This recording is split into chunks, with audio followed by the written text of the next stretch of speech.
King Mswati III of Eswatini has private jets, luxury cars, and over a dozen palaces, yet more than half of his people live in poverty. He spends millions on expensive parties, designer clothes, and gifts for his wives, while hospitals lack basic supplies and many go to bed hungry. He controls the country's wealth and no one can question him. But where does all his money come from? How does he stay in power while his people suffer? And will he ever be stopped? Stay tuned because what you're about to see is truly shocking. This is Lux Diaries. Before we continue, make sure you subscribe to our channel and hit the bell icon for more videos like this. Now, Eswatini is a small country in Africa, ruled by King Mswati III. He has total control over everything: laws, government, even the economy. His mother, Queen Mother Ntombi, also has power. Basically what they say goes. The country is surrounded by South Africa on 3 sides and Mozambique on the other. It depends heavily on South Africa for trade, and its currency is tied to the South African rand. Its currency is tied to South Africa's, so when South Africa's economy changes, Eswatini feels the impact too. Now let's talk about money and daily life.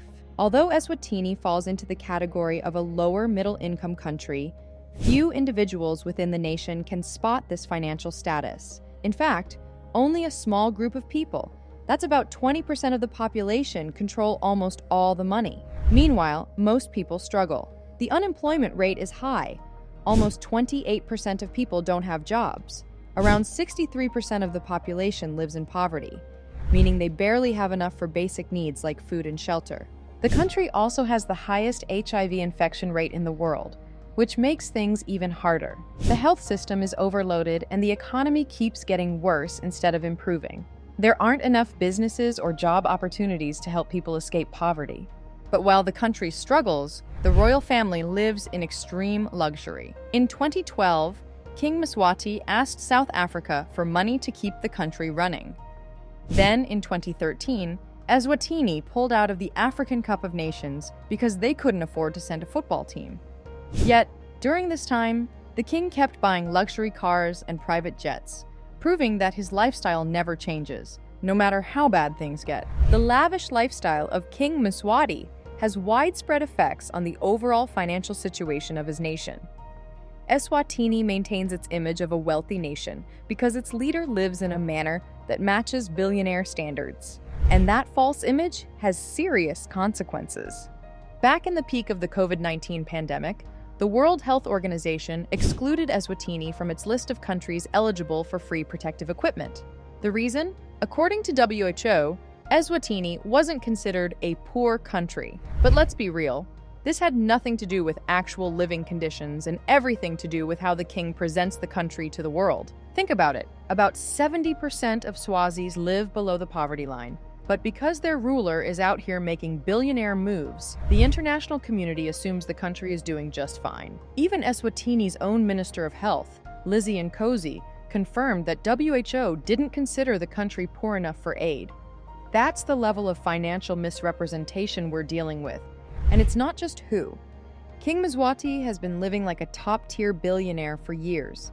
In 2009, Forbes ranked him among the world's top 15 richest royals, and by 2014, he was listed as one of Africa's wealthiest kings. Meanwhile, unemployment is high, food insecurity is rising, and wealth inequality is off the charts. Pick any economic indicator: poverty, hunger, joblessness. They all tell the same story: a country in crisis. Yet, to the outside world, Eswatini looks like a land of luxury. Not because of its people, but because of one man's endless appetite for wealth.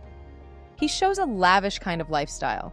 His net worth is around $200 million, and he and his family own big shares in many of Eswatini's biggest companies. On top of that, he gets $50 million every year from the government, money that could have been used to help the people of Eswatini. He spends this money in ways that most citizens could never imagine. He has multiple royal palaces, and in 2004, the government even built more just for his wives. He also has a huge collection of luxury cars. In 2019, he spent $24.4 million to buy 19 Rolls-Royces for his wives. He already owned at least 20 expensive Mercedes-Benz cars. And if he wants to travel far, he doesn't use a normal airline. He has 2 private jets parked at his personal airport. People in Eswatini have complained about his reckless spending, but instead of listening, he made it illegal for people to take pictures of his luxury cars. He doesn't want the world to see how much money he spends while his country struggles. But King Mswati isn't just known for his wealth. He also refuses to allow democracy. There are no real elections, and no one is allowed to challenge his rule. He controls everything, and that keeps him in power. If democracy was allowed in Eswatini, his way of life would likely come to an end. Yes, Eswatini has elections, but they don't really give people a choice. Political parties are banned, so there is no real competition. People who speak against the king are often punished or forced to run away. Many opposition leaders have fled to South Africa to stay safe. Even when people go out to vote, the king still has full control because he chooses some of the members of parliament himself and even picks the prime minister. So the final decisions are not about what the people want, but what the king says. The elections are more of a show than a real democratic process. King Mswati calls it monarchical democracy, saying that voting lets people give him advice. But in reality, he decides everything, and no one is allowed to challenge his definition of the country's traditions and values. As King Mswati drives around in his luxury cars, he cannot ignore what's happening outside. About half of people in Eswatini live in poverty, struggling to afford food, shelter, and other basic needs. 1 in 4 children does not get enough to eat, and Eswatini has the highest HIV rate in the world. Because of this, nearly half of all children have lost one or both parents or are left in a vulnerable situation. This level of suffering isn't just bad luck.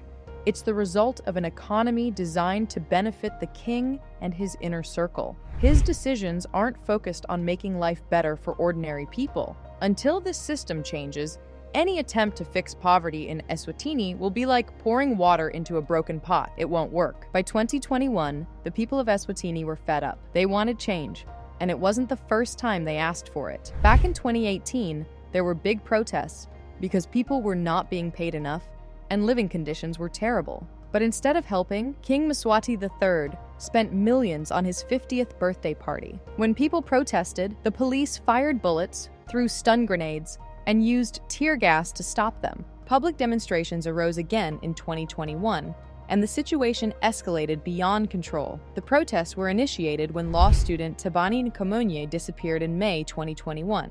Law enforcement teams discovered his body with visible torture marks after a couple of days. Police conducted an improper investigation that delivered inconsistent accounts, creating the belief that they might have taken part in the murder. Moreover, students protesting against Thabani's mistreatment demanded democracy. The people wanted a system that held the police force and government accountable directly to citizens, not just the king. But speaking out against the king is dangerous. The protests were met with brutal state violence. Police fired tear gas, arrested activists, and used live bullets. Reports say that dozens of people were killed, including children, and over 1,000 were injured. Undercover leaks even revealed that it was King Mswati himself who ordered a shoot-to-kill policy and the arrest of pro-democracy MPs. The government did everything to silence the movement. Hundreds of protesters were jailed, a curfew was imposed, and the army was deployed to the streets. To stop people from organizing, the government shut down the internet and controlled the news.